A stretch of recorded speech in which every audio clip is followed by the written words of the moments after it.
होस् अभिभावक विशाल राणा मगरज्यूलाई हार्दिक अनुरोध गर्न चाहन्छु।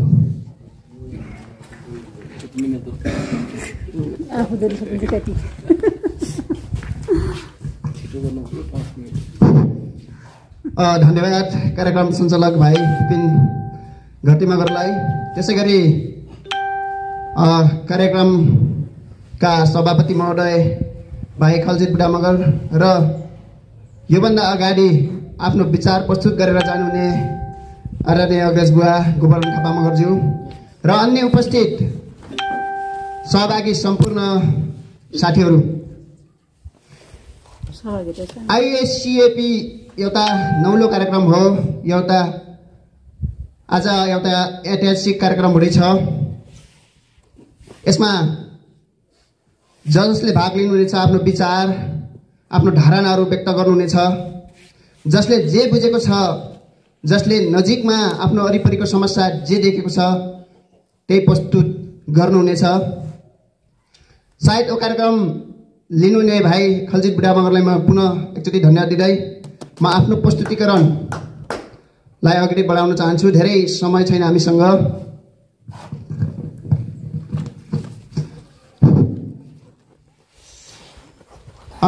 विकासको लागि बहस कार्यक्रम हो यो। विकासको लागि थुप्रै समस्या छन्। समस्या नहुँदो त विकासले कति फड्को मार्दो हो। यही विकासमा के समस्या छन्, यो समस्यालाई कसरी निराकरण गर्न सकिन्छ भन्ने उपाय निकाल्ने र सबैको धारणा बुझ्ने कार्यक्रम नै आइएससिएपी हो। र यसमा पनि मेरो आफ्नो व्यक्तिगत धारणा, विकास जसको अर्थ सकारात्मक परिवर्तन भन्ने हुन्छ, बुझिन्छ। र मानव विकासको सभ्यतालाई हेर्ने हो भने पनि ढुङ्गे युग, कृषि युग, औद्योगिक युग र हाल आएर सूचना तथा प्रविधिको युगमा प्रवेश गरिसकेको छ। यो पनि एउटा विकासको फड्को हो। विकासका पूर्वाधारहरूको समुचित विकास हुन जरुरी छ। एउटाको मात्र विकास भएर हुन्न, समुचित विकास हुन जरुरी छ। कुनै ठाउँको विकास हुनको लागि त्यही ठाउँको जनताहरू र प्रतिनिधिहरू अथवा शासकहरू कतिको विकासको चासो राख्छन् वा कतिको सक्रिय छन् भन्ने कुरामा पनि भर पर्छ। यसले मात्र प्राप्त विकास त हुन सक्दैन। यसका साथै त्यहाँको स्रोत साधन र राज्यले हेर्ने दृष्टिकोणमा पनि फरक पर्ने गर्छ। राज्यले कतिको प्राथमिकता दिएको छ त्यो क्षेत्रलाई भन्ने कुरामा पनि भर पर्छ। हाम्रो जस्तो विगत रजबरामा विकासको आवश्यकता नितान्त आवश्यक छ। अगाडि भन्नुभयो कर्णाली प्रदेश भन्दा पनि फरक पर्दैन भन्नुभयो गोवर्धन थापा मगरज्यूले हो। यसैको लागि विकासको आवश्यकता छ। यसका लागि विकासका निम्न पूर्वाधारको यसरी समुचित परिचालन गरे विकासमा केही परिवर्तन आउने थियो कि भन्ने मेरो व्यक्तिगत धारणा रहेको छ। यो आफ्नो धारणा हो, यसलाई अन्यथा नलिनु होला। जस्तो बुझेको छ त्यस्तै लेख्ने हो। शिक्षाबाट म सुरु गरेँ। शिक्षा मानिसको चेतना विकासको लागि अनिवार्य र अपरिहार्य छ। शिक्षा भएन भने मान्छे पशु बराबर हुन्छ, केही बुझ्दैन, लडाइँ झगडा गर्न तयार हुन्छ। शिक्षा बिना मानिस अन्धो र लङ्गडो जस्तो हुन्छ। जबसम्म त्यहाँका जनता शिक्षित हुँदैनन् तबसम्म विकासको पूर्वाधारमा विकास हुन सक्दैन र समाज र देशको विकासमा बाधा पुग्छ। शिक्षा प्राप्त गर्ने व्यक्तिको नैसर्गिक अधिकार हो। अहिले नेपालको संविधानले पनि यो दिएको छ, आधारभूत तहसम्म शिक्षा प्राप्त गर्ने नागरिकको नैसर्गिक अधिकार दिएको छ। तर पनि विविध कारणले धेरै बालबालिका औपचारिक शिक्षाबाट वञ्चित भइरहेका छन्। कसैले त अक्षर चिन्हसम्म भएका छैनन्। यो विविध कारण छ। यसलाई समाधान गर्न हामी सबैको दायित्व र भूमिका उत्तिकै रहेको छ। सारांशमा हाम्रो गाउँमा शिक्षा क्षेत्रमा रहेको समस्या र यसको समाधानको उपाय निम्न स्तर गर्न सके शिक्षामा केही परिवर्तन आउन सक्छ भन्ने मेरो व्यक्तिगत धारणा रहेको छ। मैले त ठुला गरेको छैन। यही जेको भएको छ भएको मात्रै समस्यालाई मात्र समाधान गरेछु। पछि हुनुपर्छ यो भन्ने छैन मैले। तर यही भएकोलाई सुधार गरेर अलिक सुधार हुन्थ्यो कि मात्र छोटकरीमा लेखेको छु। समस्या नम्बर 1, धेरै बालबालिका आधारभूत शिक्षाको पहुँचमा अझै पनि आउन नसक्नु वा विद्यालय भर्ना हुन नसक्नु वा विद्यालय शिक्षा प्राप्त गर्ने दायराबाट बाहिर छन्। अझै पनि 1 क्लास 2 क्लास 5 क्लाससम्म पढ्न नसकेका आधारभूत शिक्षाहरूबाट वञ्चित भएका थुप्रै बालबालिका छन्। एउटा समस्या। अब समस्या 1 को समाधानको उपाय यस वडाका जिम्मेवार प्रतिनिधि शिक्षक र बुद्धिजीवीहरूले विद्यालयको पहुँचभन्दा बाहिर रहेका बालबालिकाहरूको खोजी गर्ने र अनिवार्य रूपमा विद्यालय भर्ना हुने अभियान चलाउने। के कारणले विद्यालय बाहिर भएका छन्?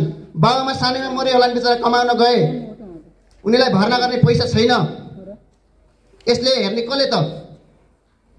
पढ्ने रहर त छ, तर भर्ना गर्ने अथवा विद्यालय जाने काफी कलम छैन। त्यसले बाध्यताले उनीहरू विद्यालय पनि अझै बाहिर छन्। अभियान चलाउने साथै गरिब र बेसहारा बालबालिका वडा कार्यालय तथा विद्यालयलाई अनिवार्य रूपमा छात्रवृत्ति उपलब्ध गराउने। व्यक्तिले त सक्दैन, तर वडा कार्यालय केही बजेटहरू छुट्याएर विद्यालयलाई केही आउने नेपाल सरकार आउने छात्रवृत्ति उपलब्ध गरेर उहाँहरूलाई विद्यालयले एउटा वातावरण मिलाइदिने शिक्षाको पहिलो। सधैँ विद्यालयमा भर्ना हुन नचाहने बालबालिकाहरूको समस्याको कारण पत्ता लगाई अझै पनि भर्ना हुन्न भन्ने त्यस कारण छन्। केही भने घरमा समस्या होला, खाने खर्च अन्य कारण नहोला, त्यसलाई पत्ता लगाएर अनुसन्धान गरेर समाधान गरेर अघि बढ्ने। अझै त्यसलाई पनि समाधान कसरी गर्न सकिन्छ? वडा कार्यालय बुद्धिजीवी सबैमा सहकार्य गरेर अघि बढ्ने। समस्या 1। समस्या 2, धेरै सर विद्यार्थीहरूले आधारभूत तहको शिक्षा पुरा नगर्दै विद्यालय बिचैमा छान्ने। भर्ना गर्न लिए, फेरि बिचैमा छोडेर गए। समस्या यो पनि छ। फेरि भर्ना त गर्न ल्याएला जसो तसो खोजेर भर्ना गर्न, तर बिचैमा छान्ने फेरि परिपाटी छ। किन छ भने अब यो तैँले कमाउने उमेर हो, विद्यालय नजा भन्ने बाबुआमा रोग सिकाने अथवा आमा घाँस काट्न जाने, बाबु कतै जाने। त्यसैले उहाँहरूले आधारभूत भनेको त अहिले त आकलसम्म भन्छ, 5-6 पल्ट पत्तै बिचैमा छोडिहाल्ने। अब यही समस्याको समाधानको उपाय यसरी विद्यालय छाड्ने विद्यार्थीहरूको लगत सङ्कलन विद्यालयले राख्ने। कतिले छोड्यो, के गर्यो भनेर लगत सङ्कलन राख्ने र डाटा राख्ने र वडा कार्यालयले जानकारी गराउने। साथै विद्यालयका शिक्षक र वडाका प्रतिनिधिले विद्यालय छाड्ने विद्यार्थीहरूको घरमा जाने र अभिभावकहरूसँग भेटेर यो विद्यालय किन छाडे, यो बालबालिकालाई आधारभूत शिक्षा पुरा गरेनन्, यसले भोलि समाजलाई अशिक्षित र थुप्रै योहरू समस्याहरू निम्तिन सक्छ भन्ने अभिप्रेरित गरेर उहाँहरूलाई फेरि वातावरण कसरी मिलाएर चाहिँ विद्यालय भर्ना गर्न सकिन्छ यो भूमिका खेल्ने। समस्या 3, विद्यालयको शिक्षण पद्धतिमा सुधार हुन नसक्नु। परम्परागत शिक्षा पद्धतिमा नै शिक्षण सिकाइ गर्नु अझै पनि यो सबैको समस्या हो। यो विद्यालय शिक्षण पद्धतिमा सुधार हुन नसक्नु र परम्परागत शिक्षण पद्धति पहिल्यै हिजो हामीलाई पनि लट्ठी गरेर सिस्टम गरेर पढाए होइन, आज पनि त्यही पद्धति छ। यो सुधार हुन नसक्नु। समस्या 3 को समाधानको उपाय के हुन सक्छ? विद्यार्थीहरूलाई समूहमा बाँडेर विद्यार्थी केन्द्रित शिक्षण अभ्यासको लागू गर्ने। कसरी हुन्छ? समूहमा बाँडेर खोजेर ल्याएर समस्या दिने, आफै खोज्ने, एउटा विद्यार्थी केन्द्रित शिक्षण सिकाइ गर्ने। विद्यालयमा शिक्षकहरूलाई शैक्षिक सामग्री अनिवार्य बनाई शिक्षण गर्ने पद्धति राख्ने। स्थानीय स्तरमा उपलब्ध हुन सक्छ। हुँदैन भने विद्यालयले खरिद गर्ने अथवा वडा कार्यालयहरूले बजेट छुट्याएर विद्यालयमा शैक्षिक सामग्रीको खरिद गर्ने व्यवस्था गर्ने। शिक्षकहरूलाई पुनर्जागृति तालिमको व्यवस्था गर्ने, बेला बेलामा तालिम दिनुपर्छ। यो समय सापेक्ष हो। हिजोको प्रधानमन्त्री आज नहुन सक्छ, किताबहरू 5-10 वर्षमा फेरिन्छन्, तर त्यो समय सापेक्ष हुँदैन। तिमीलाई तालिम दिनुपर्छ अथवा शिक्षक पनि सामयिक अपडेट हुनुपर्छ। शिक्षकहरूले विषयको पाठ सक्ने भन्दा विषयवस्तुको बारेमा थोरै भए पनि बुझाउन सक्ने एउटा व्यावहारिक शिक्षा दिने कोसिस गर्ने। म पाठ हटपट सक्छु र म आरामले बस्छु भन्ने होइन कि थोरै भए पनि बुझाउने, थोरै भए पनि उहाँहरूलाई ज्ञान दिने, बरु थोरै होस् तर किताब नसकुस् भन्ने कन्सेप्टमा उहाँहरूले शिक्षण गर्ने। राम्रो शिक्षण गर्ने शिक्षकहरूलाई विद्यालय वा आरो कार्यालय पुरस्कारको व्यवस्था गर्ने हो। जसले राम्रो गरेको छ उसलाई पुरस्कारको दिएन भने उसको मनोबल पनि गिर्न सक्छ। नपढाए पनि हुने रहेछ, रोग सिकाएर त शिक्षक आएर दिने, त्यसले पनि हुने रहेछ, मैले राम्रो पढाएर के गर्ने भन्ने कन्सेप्ट हुन्छ। र यो मूल्याङ्कन गरेर वडा कार्यालय र विद्यालयहरूले व्यवस्था गरेर पुरस्कारको व्यवस्था गर्ने र नियम पालना नगर्ने शिक्षकहरूलाई दण्डको व्यवस्था पनि गर्ने। दण्ड व्यवस्था गर्ने के हो, त्यसलाई अब कसरी गर्न सकिन्छ, नियम राख्ने। एउटा मैले यो राख्नुहोस् भनेको होइन, यो गर्नुपर्छ भनेको। त्रैमासिक रूपमा विद्यार्थीको अनिवार्य रूपमा मूल्याङ्कन गर्ने, परीक्षा लिने र त्यसपछि विद्यार्थीको वर्गीकरण गर्ने। ए वर्ग, क वर्ग, ख वर्ग, ग वर्ग। अब कमजोरलाई ग, घ कनिमा राखिन्छ, अनि तगडाले क मा राख्ने। र कमजोर विद्यार्थीलाई छुट्टै समूह बनाए उनलाई शिक्षण गर्दा विशेष ध्यान दिने। उहाँहरूलाई थप शिक्षण गर्ने हो कि के गर्ने हो त्यो ध्यान दिने। मलाई यो भन्दैन, तर मैले बुढागत रूपमा लेखेको सबै। त्रैमासिक परीक्षा सकेपछि अनिवार्य रूपमा अभिभावक सहितको बैठक बोलाउने। अब त्रैमासिक परीक्षा सकियो, त्यसपछि ती 3 महिनामा अभिभावकको भेला पनि बोलाउने र सम्पूर्ण अभिभावकलाई अनिवार्य उपस्थित हुने नियम पारित गर्ने र हरेक 3 महिनामा अभिभावकले आफ्नो छोराछोरीको शैक्षिक प्रगतिको बारेमा सुनाई पृष्ठपोषण दिने। तपाईँको छोरा यति कमजोर छ, अलि दिनुलाई, अलि यस्तो गर्नुलाई, उस्तै गर्नुलाई भनेर 3 महिनापछि परीक्षा लिने। त्यसपछि अभिभावक सहितको बैठक बस्ने र तपाईँको शैक्षिक विवरणको छ, तपाईँको छोराछोरीको यसरी सुधार्नुलाई भनेर एउटा उहाँहरूको पनि उहाँहरूलाई फिडब्याक पृष्ठपोषण दिने। विद्यालय व्यसन समितिको अध्यक्ष र परको रोभरमा लगबुक तयार गरी लागू गर्ने र शिक्षकहरूलाई अनिवार्य रूपमा भर्ना लगाउने। लगबुक भन्ने एउटा नयाँ शब्द हो, सायद सुन्नुभएको होइन। लगबुक भनेको के भने, सायद खल्जी भाइहरूले अरूले फरक गर्नु होला। लगबुक भन्ने के भने, शिक्षक बाहिर गयो भने चाहिँ एउटा बुक हुन्छ, त्यसमा कारण देखाउने, कारण के कारणले हो बाहिर गयो, ओपन अनुपस्थित छ, कुन कारणले गएको छ भन्ने एउटा लगबुक हुन्छ। त्यो लगबुक अनिवार्य भर्ने हो भने चाहिँ उसले लगबुक भरेको छैन भने उसको गयल हुन्छ, हाजिरै गयल हुन्छ कि यदि लगबुक भरेको छ भने, शिक्षकले भरेको छ भने ऊ कामले चाहिँ बाहिर गएको छ है भन्ने हुन्छ, अथवा बिदा लिएर गएको छ भन्छ। यदि लगबुक भरेन भने चाहिँ शिक्षकहरूमा के हुन्छ भने त्यो गयल हुन्छ, त्यसको चाहिँ पैसा कति अथवा के कारबाही गर्नुपर्ने हो, कारबाहीको अघि चर्चा। यदि लगबुकमै भर्यो भने उसले कारबाही गर्न पनि मिल्दैन है। त्यसपछि प्रत्येक विद्यार्थीहरूको पोर्टफोलियो तयार गर्ने। पोर्टफोलियो भनेको व्यक्तिगत विवरण है। कक्षा शिक्षकलाई जिम्मा दिने। पोर्टफोलियो भनेको अब व्यक्तिगत विवरण, अब विद्यार्थीको पृष्ठपोषण छ, गरिब आधा छ, यस्तो छ, उस्तो चाहिँ गर्ने, पोर्टफोलियो बनाउने, जिम्मा दिने र तयार पारी अफिसमा राख्ने। अफिस भनेको एउटा कार्यालयमा राख्ने र बेला बेला मूल्याङ्कन गर्ने, के छ कसो छ, यसको के छ नआएन। अब सहजीकरण हुन्छ, विद्यालय बिचैमा छोड्यो भने उसको पोर्टफोलियो हेर्न सकिन्छ, के छ कसो छ, उसको ब्याकग्राउन्ड कस्तो छ भन्ने हुन्छ। स्थानीय पाठ्यक्रम बनाउन गाउँपालिकालाई अनुरोध गर्ने। स्थानीय पाठ्यक्रम पनि बनाउनै पर्छ, स्थानीय स्तरमा उपलब्ध हुने र त्यस्तो पाठ्यक्रममा आफ्नो सुमना रहेका चालचलन, संस्कृति, पर्यटन क्षेत्र र कृषि क्षेत्र जस्ता स्थानीयको बारेमा प्रत्यक्ष ज्ञान दिन प्रयास गर्ने। भोलिपल्ट जन्मिने नेता भाषण गर्ने मात्र नजन्मिन्, स्थानीय स्तरमा के छ प्रयोग गर्न सक्ने जन्मिन् भन्नको लागि स्थानीय पाठ्यक्रम पनि प्रयोग गर्ने र स्थानीय स्तरमै भएका कुराहरूलाई चाहिँ त्यहाँ राख्नुपर्छ भनेर आफ्नो पनि सक्रिय भूमिका खेल्ने वडाले अथवा विद्यालयले। समस्या 4, विद्यार्थी सङ्ख्या अनुसार शिक्षक दरबन्दी पूर्ति नहुनु। हामीले शिक्षकले पढा मात्रै भन्ने, तर दरबन्दी विद्यार्थी धेरै छन् त दरबन्दी पूर्ति छैन। विद्यालयमा विद्यार्थी अनुपातमा शिक्षक दरबन्दी नभएमा विद्यालय र वडा कार्यालय आवश्यक समन्वय गरी सकिन्छ आफ्नै स्रोतबाट निजी शिक्षा पूर्ति गर्ने। सकिन्छ भने त बाहिर गुहार्न परेन र नसकेमा गाउँपालिका शिक्षा समन्वय एकाइ समिति भन्ने छ जिल्लामा जानकारी गराउने वा शिक्षा पूर्ति गर्ने प्रयास गर्ने। यो शिक्षा समन्वय एकाइ समितिले चाहिँ केन्द्र र प्रदेशसँग पनि समन्वय गर्छ र त्यसबाट हामीलाई दरबन्दीहरू कम छन्, हामीलाई उपलब्ध गराउनु पर्यो भनेर चाहिँ के गर्ने, उहाँलाई जानकारी गराउने। समस्या 5, विद्यालयमा पर्याप्त भौतिक संरचना नहुनुको साथै खानेपानी र शौचालयको अभाव हुनु।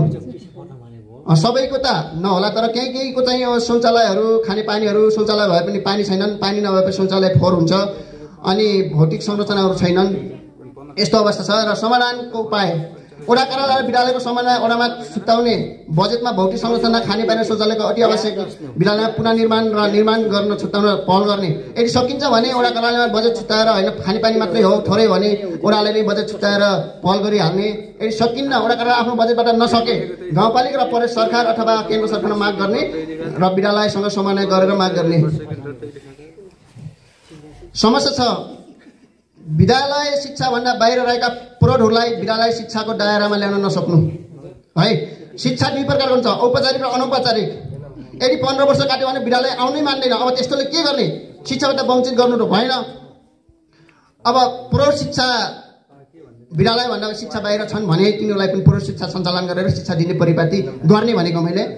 विद्यालय शिक्षाभन्दा बाहिर रहेका प्रौढहरूको लगत सङ्कलन गर्ने, पहिला कुरा कति छन् के छन् भनेर वडा कार्यालय गर्ने र त्यस्ता व्यक्तिहरूलाई टोलमा अनौपचारिक शिक्षा प्रदान गर्न सहजीकरण गर्नको लागि सकिन्छ आफै गर्ने, सकिन्न भने अनौपचारिक शिक्षा समिति बनाउने, एउटा वडाभित्र समिति बनाउने र वडा कार्यालय आफ्नो स्रोतमा शिक्षा दिन पहल गर्ने। नसके विभिन्न सङ्घ संस्थाहरू छन्, सङ्घ संस्थालाई दिइरहेको छ। योभन्दा पहिला अघि गरिबी निवारणहरू थुप्रै सङ्घ संस्थाहरू लागेको थिए। गाउँपालिका र नेपाल सरकारको अनौपचारिक शिक्षा केन्द्र भन्ने छ, एउटा अनौपचारिक शिक्षा केन्द्र भन्ने छ, त्यसले पहल गर्छ, उसले अनिवार्य दिन्छ र दिइरहेको पनि छ। त 1 त 2 भएर माग गर्ने र वडा कार्यालय आवश्यक पहल गर्ने। वडा कार्यालयले नगरेर हुन्न, हामी एकजना व्यक्ति कसरी हुन्न, वडा कार्यालय प्रतिनिधिलाई यस्तो समस्या छ हाम्रो, यो प्रौढहरू हाम्रो विद्यालय शिक्षाभित्र नआउने थुप्रै छन्, अब यिनीहरूलाई पनि शिक्षा दिनु पर्यो भनेर चाहिँ पहल गर्ने। अनौपचारिक शिक्षाको लागि पाठ्यपुस्तक तयार गर्ने माग गर्ने, तयार गर्न सकिन्छ, तयार गर्ने नभए माग गर्ने, त्यही दिन्छ। आफै अनौपचारिक शिक्षाले तयार गरेर दिन्छ। अनौपचारिक शिक्षा समितिको बैठक बसी निर्णय गरेर कक्षा सञ्चालन पछि अनुगमन मूल्याङ्कन गर्ने परिपाटी राख्ने। यदि कोही कक्षा पढाएको छ कि छैन, अब उ गरेको छ कि छैन अब भनेर के गर्ने, वडा कार्यालयले बिचबिचमा मूल्याङ्कन गराउने, त्यहाँको गएर हेर्ने, मूल्याङ्कन गर्ने, अनुगमन गर्ने, मूल्याङ्कन गर्ने।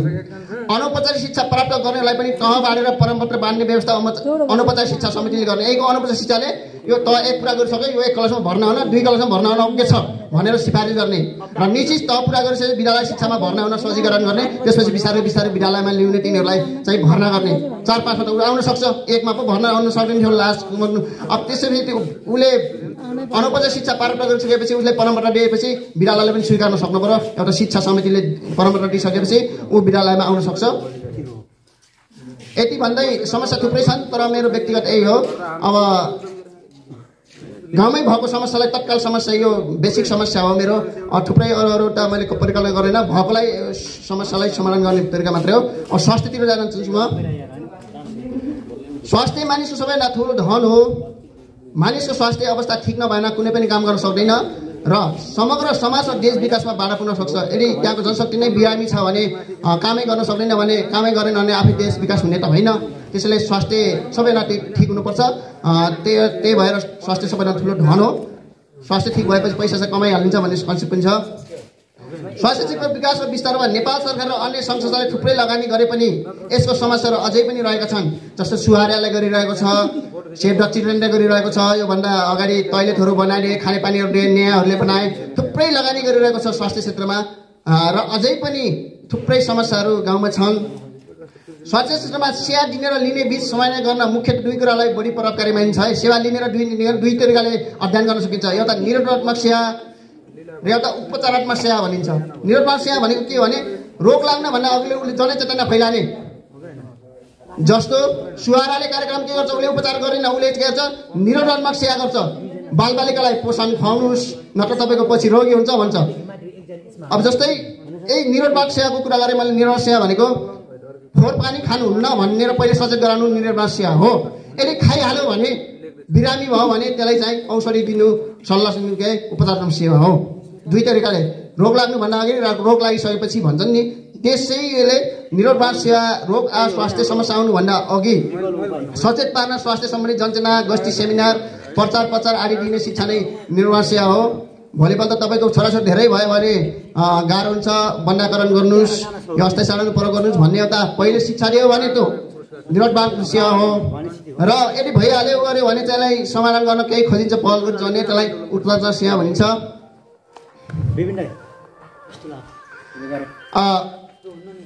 हजुर नमस्ते। निरोधात्मक सेवा अन्तर्गत समस्याहरू के छन्? स्वास्थ्य सम्बन्धी जनचेतनाको कमी हुनु, स्वास्थ्य सम्बन्धी जनचेतना एकदम कम छ, के गर्नुपर्छ, के कसो गर्नुपर्छ भन्ने यहाँ धेरैले जानकारी छैन। सन्तुलित र पौष्टिक भोजनबारे जानकारी नहुनु। हाम्रै गाउँघरमा थुप्रै कोडोहरू, थुप्रै पसिला चिजहरू फल्छन्, तर मान्छेहरू त्यो छोडेर भैँसीलाई अथवा पशुलाई दिएर हामीहरू पौष्टिक तत्त्व नभएको चामलहरू प्रयोग गर्छौँ। यो जानकारी नभएर हो। धुम्रपान, मद्यपान एवं लागु पदार्थको व्यापक सेवन गर्नु। धुम्रपानले असर गर्छ, लागु पदार्थ असर गर्छ है भन्ने कन्सेप्ट छैन। स्वास्थ्यको बारेमा खासै ख्याल छैन। बढी सेवन गर्ने, स्वास्थ्यहरू बढाउन पार्ने, कलेजो, मुटु, त्यसै गरी अन्य उहरू खराब गर्नु, शारीरिक असर गर्नु। सामाजिक अन्धविश्वासमा कुरीतिमा भर पर्नु। सामाजिक अन्धविश्वास भनेको के भने मान्छेलाई सिटामल खाएर हुनेछ 10 रुपियाँको भने 20,000 को बोका काटेर झाँक्री बसाल्ने, झारफुक गर्ने, त्यस्तो अन्धविश्वास छ अझै पनि। यस्तो समस्या छ भनेको निरोधात्मक सेवा अन्तर्गत। यसलाई हटाउन चाहिँ हामीले के गर्नुपर्छ त? निरोधात्मक सेवा अन्तर्गत समस्याहरू समाधानका उपायहरू। स्वास्थ्य सम्बन्धी जनचेतना गाउँटोल र बस्तीमा फैलान बैठक, गस्तीहरू, वडा कार्यालय तथा विभिन्न संस्थाहरू, स्वास्थ्य कार्यालयहरूले सहयोग गर्ने। वडाहरूमा तोलमा बैठकहरू बोलाउने, मान्छेहरू बोलाएर आउनन्, हामी उनीहरूको बस्तीमा जानुपर्छ। सन्तुलित खानाको बारे जानकारी गराउन। पौष्टिक आहारको कमीले हुने नकारात्मक असरहरू, यो जस्तो कुपोषण हुन्छ, कमजोर हुन्छ, यस्तो हुन्छ, उस्तो हुन्छ, यो खाएन भन्ने त्यस्ता जानकारी चाहिँ सचेत गराउने।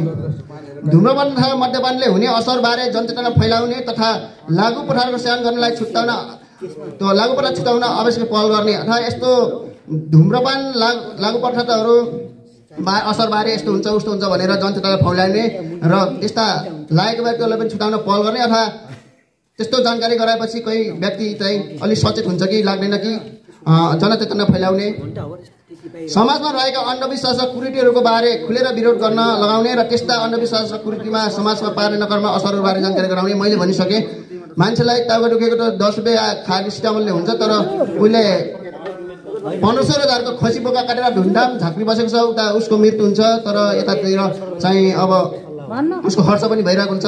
यो अन्धविश्वास र यो कुरीतिले गर्दा पनि स्वास्थ्यमा धेरै नकारात्मक असर परिरहेको छ। अर्को कुरा गरिबीले गर्दा उसले चाहेको पोषण तत्त्वहरू खान पाउँदैन, उसले चाहेका सेवाहरू लिन सक्दैन जसले गर्दा पनि स्वास्थ्यमा नकारात्मक असर पर्ने गर्छ। अब उपचारमा सेवा अन्तर्गतका समस्याहरू दक्ष जनशक्तिको अभाव हुनु, दक्ष स्वास्थ्यकर्मीहरू छैनन्। उपचार गर्न त खोजियो भर्खर पास गरे आइहाले, अब के रोग हो भन्ने थाहा छैन। दक्ष जनशक्तिको अभाव हुनु, स्वास्थ्य सेवा पहुँच र गुणस्तरहीन हुनु। पहुँच भनेको तोलमा नजिकमा एकाइ हुनुपर्ने हो, अब एउटा केन्द्रमा भइदियो पहुँच अलिक टाढा भइदियो।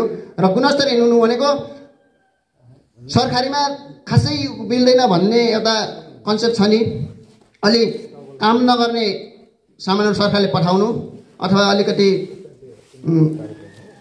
गुणस्तरहीन सामानहरू स्वास्थ्यहरू पाउनु। स्वास्थ्य सेवा महँगो र सर्वसुलभ नहुनु। महँगो छ स्वास्थ्य सेवा, किन महँगो छ भने अपरेसन गर्नु पर्यो भने तलतिर जानु पर्यो, उपचार गर्नु पर्यो भने धेरै महँगो हुने गर्छ, कसैको त घर खेत हुने गर्छ।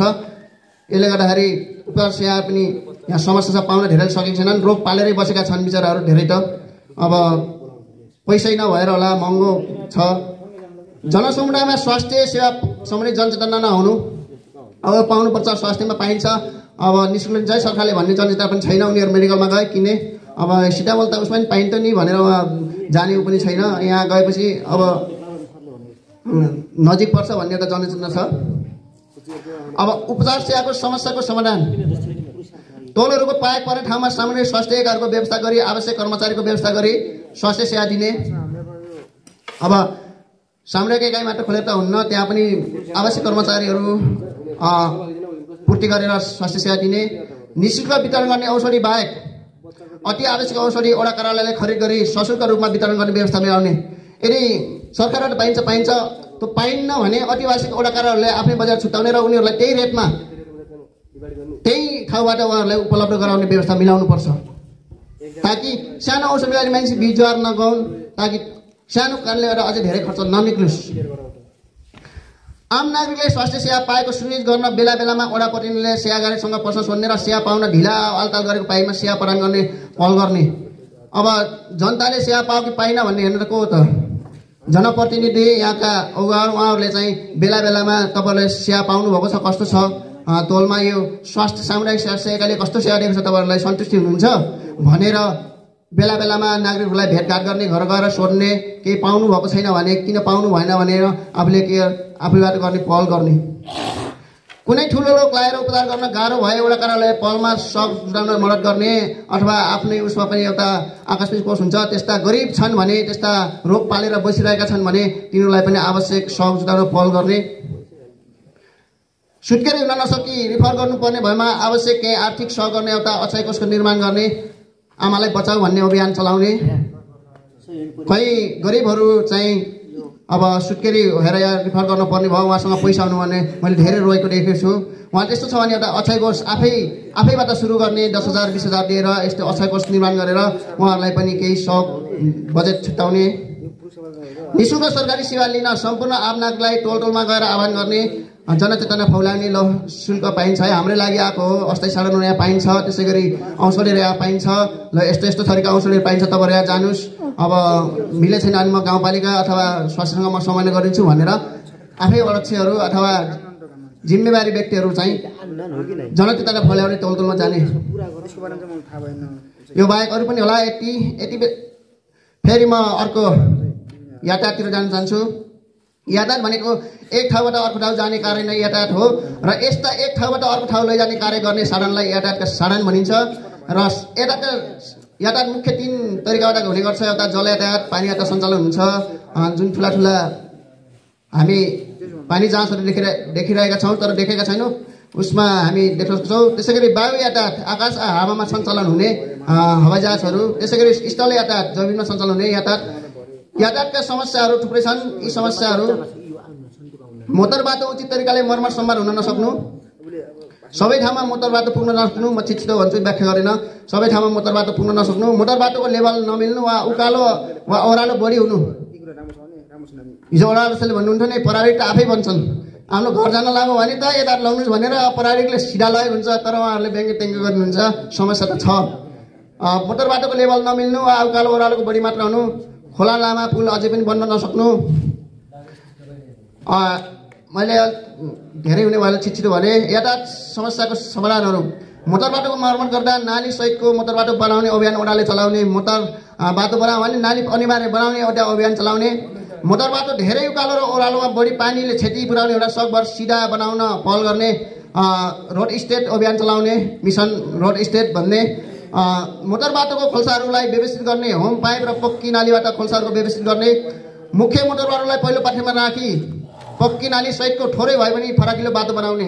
यो जताकतै बजेट परेको छ, तल सुकेको छ ठुलो बाटो, जुन मुख्य बाटो माथि बजेट हालेका छन्, अनि फनाली गरेका छन् वन, फनाली गरेका छन् अरू किसानको उब्जनी अनि खेत यो परिपाटी हटाउने र मुख्य बाटोलाई नै 5 वर्ष योजना आए, कति वर्ष योजना हुन्छ योजना लिने, 5 वर्षमा मन नियुक्ति भएछ भने 5 वर्षको लागि योजना गर्ने, मैले यतिसम्म बाटो ल्याउँछु, यति लिन्छु, म अरू ठाउँ बजेट हाल्न दिन्न भन्ने। बजेट हालेछ 10,000 1 लाख छ, 10,000 छुट्टा छ फालेछ, अनि त्यही सौडे सकिन्छ।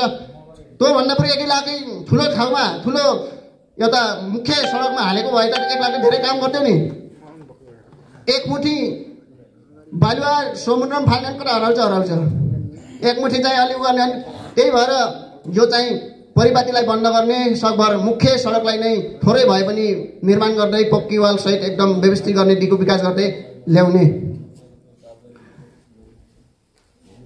ठुला खोलाहरूमा आवश्यक पुलहरूको लागि प्रदेश वा केन्द्र सरकार समक्ष माग पेश गर्ने। अब आफूले सकिन्न पक्कै माग पेश गर्ने हो, ओडाल त सक्दैन, यो थाहा भएको कुरा हो। अब ल यहाँ पुल आवश्यक छ है भनेर माग पेश गर्न पहल गर्ने। मोटरबाटो चल्ने बस वा जिप ड्राइभरको वा अन्य कर्मचारीसँग मोटरबाटोको बारेमा गुनासो सुन्ने व्यवस्था गर्ने र उनीहरूले दिएको सल्लाह सुझावलाई पनि मनन गर्ने र सुधारको प्रयास गर्ने। सल्लाह सुझाव त अनिवार्य चाहिन्छ। बाटो हिँड्नेले बाटोको थाहा हुन्छ, शिक्षा गर्नेले शिक्षाको थाहा हुन्छ, त्यसैले उहाँहरूसँग चाहिँ समाधान गर्ने के छ होला समस्या गुनासो ल्याइदिनुहोस्, अब मैले के गर्नु सम्बोधन गर्नुपर्छ भनेर प्रमुख व्यक्तिहरूले चाहिँ उहाँहरूलाई चाहिँ गुनासो सुन्ने एउटा व्यवस्था गरिने। तपाईँहरूले समस्या के छ लिनुहोस्, मैले गर्नुपर्ने के हो भनेर यो सल्लाह सुझाव चाहिँ लिनुपर्छ। सबैको सल्लाह सहज चाहिँ लिनुपर्छ। अति आवश्यक सल्लाह अति आवश्यक भए अनावश्यक मोटरबाटोको तेराक नखोल्ने। मैले भने खोल्नै परे पनि पहिले थोरै र दिगो विकासको लागि पक्की वाल र नाली सहितको व्यवस्था गर्दै जाने। पहिले खोल्नै पर्छ, अनि थोरै गर्ने, एकदम अति आवश्यक छ भने खोल्ने, नत्र खोल्नै नखोल्ने। अनावश्यक जोखिम बढिरहेको छ, जताततै जोड्दा चलायो, विकासको नाममा समिति बनायो, समितिले झन् अलिअलि गरेर रेडी गर्छ, त्यो खोल्दै नखोल्ने, त्यो चाहिँ के गर्ने, अति आवश्यक छ भने चाहिँ खोल्ने, नत्र पहिले भएकाले सुधार गर्ने। सञ्चार भन्नाले सूचना खबर भन्ने बुझिन्छ र यही सूचना खबर एक ठाउँबाट अर्को ठाउँ पुर्याउने माध्यमलाई सूचना तथा सञ्चारको माध्यम भनिन्छ। जस्तै रेडियो, टिभी, सामाजिक सञ्जाल, व्यक्ति, चिठीपत्र, फोन, टेलिफोन यस्तै अन्य साधनहरू। सञ्चार भनेको खबर हो। मैले केही कहाँ भएको घटना मैले अर्कोले लग्यो भने त खबर पुर्याउने हुन्छ। म माध्यम भने सञ्चार पनि एउटा विकासको पूर्वाधार छ। सूचना तथा सञ्चार आजको युगमा अति अपरिहार्य रहन आएको छ। यो सूचना तथा सञ्चार बिना मानिस बीच सम्पर्क तथा अति आवश्यक सूचना पुर्याउन सकिँदैन। यदि सूचना भएन भने मानिस के काम गर्ने हो, के गर्ने, सूचना भएन भने चाहिँ के गर्छ, मानिस बीच सम्पर्क तथा अति आवश्यक सूचना पुर्याउन सकिँदैन। त्यसैले आफूले गर्नुपर्ने काम र दिनुपर्ने सेवा सुविधा ढिला हुन पुग्छ र सबैलाई समेट्न सकिँदैन। ल ओडामा के आयो अरे फल्ना भन्ने सूचना कसैले पाएनन् भने मान्छेहरू आउनन्, लास्टमा के हुन्छ जनसभाटी हट्न, यहाँ के हुन्छ भाड भैलो हुन्छ, सेवा पाउनेले पाउँदैनन्। त्यसैले सूचना चाहिँ के छ, अति आवश्यक छ र सूचना बेलैमा पुर्याउनु पर्छ। सबैलाई समेट्न सकिने जसले जनसमावेश हुन सक्दैन, समाज देश विकास हुन सम्पूर्ण परिप्रेक्ष्य विकास हुन सक्दैन। मैले भनिहालेँ सूचना बेलैमा पुगेन अनि त्यसको अवधि पुग्यो भने सूचना पुग्यो भने त्यसले खासै अनर्थ गर्दैन, जसले गर्दा अनेक समस्या हुन सक्छ र सूचना सञ्चार पनि बेलैमा हुनु आवश्यक छ। हाम्रो समुदाय सूचना तथा सञ्चारमा देखेका समस्याहरू। सार्वजनिक सूचना बेलैमा जनसमुदायले सूचना नपाउनु। सार्वजनिक सूचनाहरू चाहिँ जनताहरूले बेलैमा पाउँदैनन्, यो समस्या छ। कमी कमजोर कसको त म भन्दैन, तर सार्वजनिक सूचनाहरू जनसमुदायले बेलैमा नपाउनु। धेरै जनसमुदाय सूचनाको पहुँचभन्दा बाहिर रहनु। पहुँचभन्दा बाहिर रहनु भनेको के भने फोन खेलाउँदैनन् अथवा माथि माथि बस्छन्, कोही अब त्यस्तो हुँदैन, उनीहरूलाई सूचनाभन्दा पहुँचभन्दा धेरै बाहिर छन्। सूचना तथा सञ्चार प्राप्त गर्न महँगो शुल्क तिर्नु अथवा त्यस्तै वाइफाईहरू जोड्नु पर्यो भने, अन्य नेटवर्किङहरू जोड्नु पर्यो भने धेरै महँगो शुल्क तिर्नु पर्नु। गुणस्तरीय सूचना प्राप्त गर्न नसक्नु। गुणस्तरीय सूचना भनेको के भने फोन हान्यो अलिक छिट्टै फोन नलाग्ने अथवा कसैले सम्पर्क गर्न खोज्यो छिट्टै जानु पर्यो, अब त्यस्तो नहुने। सूचना तथा सञ्चारमा देखेका समस्याहरूको समाधानको उपाय। सार्वजनिक सूचना सबैले थाहा पाउने गरी प्रचार गर्ने, व्यवस्था मिलाउने, समिति बनाउने, सकिन्न भने ल तैँले प्रचार गर्ने तिम्रो जिम्मा हो, यतिभित्र प्रचार गर्न छ। त्यस्तो व्यवस्था मिलाउन तोलमा समूह बनाई उक्त समूहको एकजनालाई सूचना पुर्याउने र उक्त सूचना सबैले थाहा पाउने गरी सञ्चार गर्ने। सकिन्न भने ल सार्वजनिक सूचना तोलमा समिति गठन गरिने, एउटा समितिले फोन गरेर भट्टा भन्ने, ल तपाईँ त्यो तोलमा भन्नुहोस् है, भोलि यस्तो रहेछ, यस्तो यस्तो भत्ता बाँध्ने कार्यक्रम छ, यस्तो यस्तो गर्ने कार्यक्रम छ, सूचना यो हो, भोलि खोप लगाउने काम छ भनेर त्यसले फोन गरेपछि उसले जिम्मा लिन्छ, सबैले के गर्ने सूचना पुर्याउने जिम्मा उसले लिन्छ। वडा कार्यालय सम्पूर्ण सार्वजनिक सूचनाको सङ्कलन गर्ने। सार्वजनिक सूचना वडा कार्यालय सङ्कलन गर्ने, जस्तो स्वास्थ्यको सूचना छ भने सार्वजनिक सूचना सङ्कलन गरेर राख्ने, त्यसपछि प्रचार गर्ने। पहिला सूचना सङ्कलन गर्ने हो, त्यसपछि प्रचार गर्ने र प्रचारलाई छिट्टै पहल थाल्ने। सूचना तथा सञ्चार समिति गठन गर्ने, सामूहिक रूपमा गर्नलाई समिति बनाउनै पर्छ। सबै समुदायका व्यक्तिलाई सम्पर्कमा ल्याउन एक घर एक व्यक्तिको फोन नम्बर राख्ने, छुट्टै फाइल खडा गर्ने, वडा कार्यालयमा फाइल गर्ने, प्रत्येक घरधुरीको एक एउटा फोन नम्बर राख्ने। सूचना भोलि केही पऱ्यो भने तिमीलाई फोन गर्न सकिन्छ, खबर गर्न सकिन्छ भने सूचना पुर्याउन सकिन्छ भनेर राख्ने र नभएमा नजिकको छिमेकीको मार्फत सम्पर्क गर्ने व्यवस्था मिलाउने। अब फोन त सबैको हुन सक्छ, त्यस्तो छ भने नजिकमा। सञ्चारको नेटवर्कलाई व्यवस्थित गर्न माइकिङको व्यवस्था मिलाउन पहल गर्ने। माइकिङको व्यवस्था भने के भने वडा कार्यालयमा एउटा माइकिङ व्यवस्था गर्ने, सबैमा तार लगाउने, तोलमा एउटा माइकिङ राखेपछि यदि फोन गर्न नि परेन अनि त्यही वडा कार्यालयबाट सूचना भनेर गऱ्यो भने उसको माइक सबै माइकमा बोल्न पुग्छ, तर महँगो हुन्छ, तर 5 वर्षभित्र ओजनाले ल्याउनु पनि सकिन्छ। सबै पोलमा माइक राख्ने, एउटा साउन्ड सिस्टम ओडामै बसाल्ने, केही सूचना दिनु पर्यो भने उहीबाट सूचना भनेपछि सबै तोलमा बज्न सक्छ एकैचोटि। यो माइकिङको व्यवस्था गर्ने, वडा कार्यालयदेखि गाउँ टोलसम्म तार डरा स्पिकर राख्ने, व्यवस्था मिलाउने, सूचना प्रवाह गर्ने।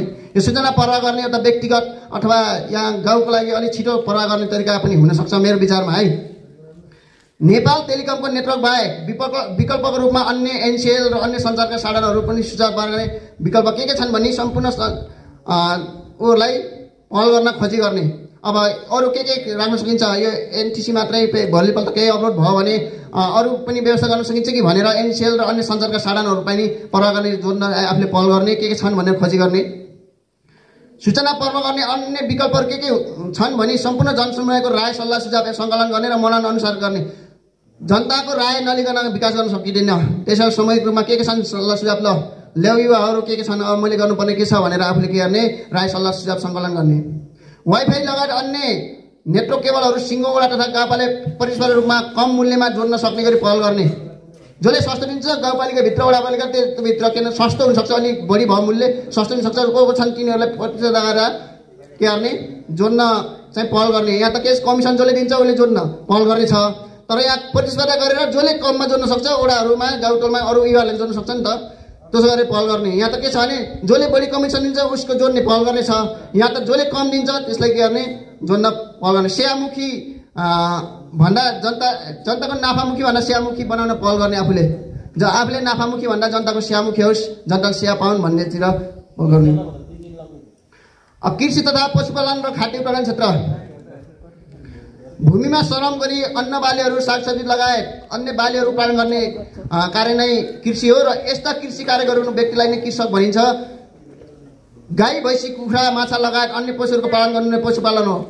कृषि क्षेत्रमा कृषि र पशुपालनलाई एकअर्काको परिपूरक मानिन्छ, किनभने खेती गर्ने मान्छेले पशु पालेको हुन्छ, त्यही भएर पशुपालन र कृषि छुट्टा छुट्टै हो। तर हामीले बुझ्दाखेरि समरमा अध्ययन गर्दाखेरि के हो, कृषि क्षेत्रमा कृषि र पशुपालन पनि के हुन्छ एकै ठाउँमा राखेर अध्ययन गरिन्छ अथवा पशुपालन गर्नलाई पनि कृषक नै भन्ने गरिन्छ।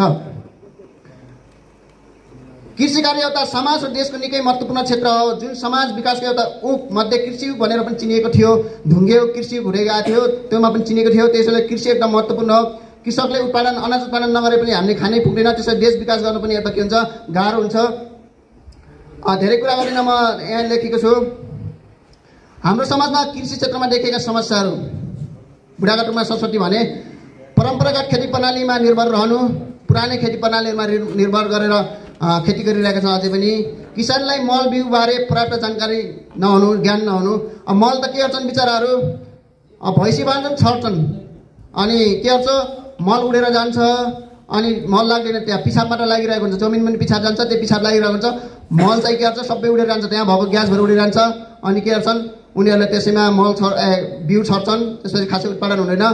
र कसैले फेरि काँचो मल हाल्छन्। हामीले खाना काँचो मकै, काँचो गहुँ खाँदैनौँ, त्यस्तै बिरुवाले पनि काँचो मल कहिले पनि लिँदैन। यसलाई 6-7 महिना पकाउनुपर्छ। यस्ता ज्ञान छैन। त्यसैले किसानलाई मल बिउबारे पर्याप्त ज्ञान नहुनु। किसानले अनुत्पादक पशुपालन र अन्नबालीलाई अगाल्नु। अब अनुत्पादक त्यही उत्पादन दिन्न, त्यही पालेछ, त्यही भैँसी पालेछ, पशुपालन गरेछ, अलिक उत्पादक तरिकाले लाग्नु भएन। अब अन्नबाली पनि त्यही एउटामा भत्त छरेको छ, मकै छरेको छ, एउटा मान्छे गाई पनि पालेको छ, बाख्रा पनि पालेको छ, भैँसी पनि पालेछ, अन्य पनि पालेछ। सबै अब अनुत्पादक भए तिनीहरू। सामूहिक कृषि प्रणाली आड्डबद्ध नभई एकल कृषि प्रणाली अगाल्नु।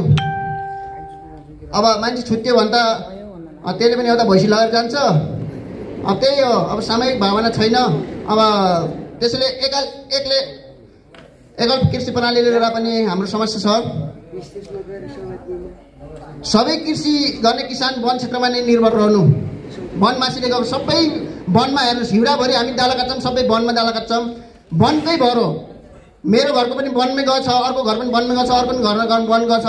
सबै वनमै भर परेर के छ, किसानहरूले धेरै दुःख पाइरहेछन्। किसानहरूको जग्गा जमिन ठाउँमा हुनु, जसले गर्दा जमिनमा उचित तरिकाले खेती गर्न नसक्नु र स्याहार समर्पण गर्न नसक्नु। ठाउँमा जग्गा पनि धेरै भयो। यसले पनि के गर्यो, कृषि क्षेत्रलाई धेरै समस्याको रूपमा ल्याइदियो। कृषि प्रणाली जीवन निर्वाहमुखी मात्र केन्द्रित हुनु, आम्दानीमुखी हुन नसक्नु। कोही जीवन निर्वाह गर्ने, गुजारा गर्ने मात्रै भयो, आम्दानीमुखी भएन। आम्दानीमुखी गर्नलाई के गर्नु, व्यवसाय गराउनु पर्यो। एउटै किसानले सबै बाली र पशुपालन प्रणाली अपनाउनु। एउटै किसानले, मैले अघि भनिसकेँ, सबै चाहिँ के गर्ने, एउटै किसानले मात्र गर्छु भन्ने कन्सेप्ट हुनु। अब के गर्नु पर्यो त यसको समस्याको समाधान? किसानलाई कृषक समूह बनाई, सबभन्दा पहिला समूह बनाउनु पर्यो। किसानले किसानको कुरा गर्ने, हामीले राजनीति कुरा गर्ने होइन। हामीले अब भूमि कसरी उर्वर बनाउनुपर्छ भन्ने, कसरी पशुपालनलाई व्यवसाय गराउनुपर्छ भन्ने कुरा गर्ने हो, राजनीति कुरा गर्ने होइन। कसरी राजनीति कुरा गर्ने, हामीले किसान हो, किसानको कुरा गर्ने होस् भन्ने। किसानलाई कृषक समूह बनाई सामूहिक रूपमा मल बिउ र अन्य खेतीपातीको बारेमा ज्ञान दिने। एक्लै दिने भन्दा 4-5लाई ज्ञान दिँदाखेरि चाहिँ आफूले पनि सहज हुन्छ र समूहमा काम गर्न पनि सहज हुन्छ। आधुनिक खेती प्रणाली अवलम्बन गर्ने र प्रेरित गर्ने र कुनै क्षेत्रलाई यसको सुरुवात गर्ने। एकैचोटि सबै ठाउँमा सकिन्न। सुरुवात त कुनै क्षेत्रबाट गरेर देखाइदिने, यसरी गर्नुहोस् है, उहाँहरूले गर्नुभयो भनेर देखेपछि आफूले पनि प्रेरणा हुन्छन्। किसानले पशुपालन गर्दा कुनै एक पशुपालन गर्न सामूहिक छलफल चलाउने। ल तपाईँले भैँसी मात्र पाल्नुहुन्छ कि गाई मात्र पाल्नुहुन्छ कि बाख्रा मात्र पाल्नुहुन्छ? ल एउटा पाल्नुहोस्, सबैले पाल्दा तपाईँले झन्झट भयो। या त पाल्नुहोस् भनेर के गर्ने, त्यस्तो कृषक समूहले बनाएपछि समूहहरू गर्ने, चलाउने, कुन पाल्नुहुन्छ भन्ने चलाउने, कुन पशु पाल्न इच्छुक हुन्छ त्यस्ता इच्छुक किसानको एउटै समूह बनाउने। अब भैँसी पाल्ने भएर जानुहोस् ल भन्ने, बाख्रा पाल्ने भएर जानुहोस्, गाई गोरु पाल्ने भएर उता जानुहोस्। तिनीहरूलाई पनि के पाल्ने इच्छा छ, एउटाले एउटा पशुपालन मात्र गर्ने। र त्यस्ता गर्नेलाई पशुपालन कुन क्षेत्रमा गर्नु, तपाईँहरू भैँसी पाल्ने यो एरियामा जानुहोस्, यो बनेटा छ या सर्वछाममा जानुहोस्, गाई पाल्ने जानुहोस् भनेर त्यो एरिया पनि वडा कार्यालय अथवा अन्य जिम्मेवारी व्यक्तिहरूले तोकिदिने। अन्नबाली र अन्य खेती गर्दा वडा कार्यालय त्यही ठाउँको अनुसार बाली या तरकारी खेती गर्न सिफारिस गर्ने र निश्चित पक्कै क्षेत्र घोषणा गर्ने। जस्तो अन्नबाली पनि हामी सबै नलगाउने के, आलु पक्कै क्षेत्रीय छ भने आलु मात्र लगाउने। जस्तो अब पारीतिर अडुवा हुन्छ भने अडुवा मात्र पक्कै क्षेत्र घोषणा गर्ने। अब पक्कै क्षेत्र नै घोषणा गर्ने, तपाईँले यो लगाउनुहोस् है भनेर पहिला यहाँ पराडीहरू बोलाउने, त्यसपछि परीक्षण गर्ने, त्यसपछि पक्कै क्षेत्रहरू घोषणा गरिने। त्यही अनुसार यो क्षेत्र भनेको आलु पक्कै क्षेत्र घोषणा हो भनेर वडा कार्यालय अन्यहरूले घोषणा गरिने। त्यही अनुरूप किसानहरूलाई पनि त्यहाँ गर्न लगाउने।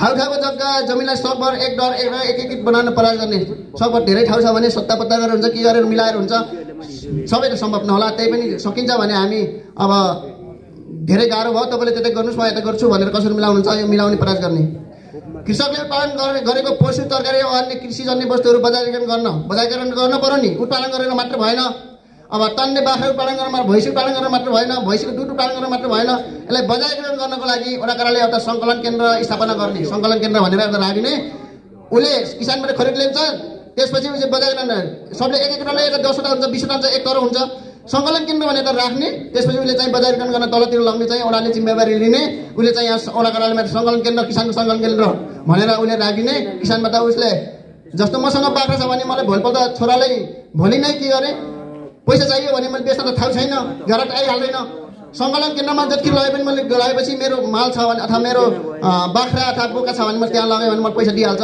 उसले जिम्मा लिन्छ उसले कतिको छ फेरि तलतिर लगिन्छ र सङ्कलन केन्द्र स्थापना गर्नै पर्छ र बजार र किसानको बीचको काम गर्ने सङ्कलन केन्द्रले किसानहरूलाई बेला बेलामा तालिम तथा कृषि उपकरणहरू वितरण गर्ने व्यवस्था वडाकाराले मिलाउने यहाँ त के छ भने किसानै नगर्नेले उपकरण पाएछ घरमा राखेछ वास्तविक किसान लक्षित किसानले त के गरेछ बिचरा केही पाएकै छैन त्यसैले आफूले पहिचान गर्ने गाउँ गाउँमा गएर कुन हो वास्तविक किसान कुन हो तिनीहरूको के अरे भैँसी पाल्नेलाई के चाहिन्छ बाख्रा पाल्नेलाई के चाहिन्छ त्यो चाहिँ गरेर के गर्ने तालिमहरू दिने त्यही अनुसार तालिम दिने उपकरणहरू दिने खाली बाटो जग्गामा घाँस खेती गर्ने अभियान चलाउने अब खाली राख्नु भएन अब डाला काट्न जानु भएन धेरै दुःख पाइयो भन्ने कन्सेप्टले बुझेर अब खाली बाटो जग्गा छ भने त्यसमा केही छोड्नु सक्दा सानो छ भने त्यसमा के गर्ने घाँस खेती गर्ने अभियान चलाउने घाँस खेती गरिहाल्नुहोस् भन्ने र यसको लागि बेर्ना खरिदमा बजेट छुट्याउने र पहल गर्ने सकिन्छ भने यही गर्ने नत्र बजेट केही छुट्याउने र घाँस खेती गरौँ है भनेर सुरुवात गर्ने भकारो सुधार कार्यक्रमलाई पाठ्यमा दिने भकारो सुधार किन गर्नुपर्छ भने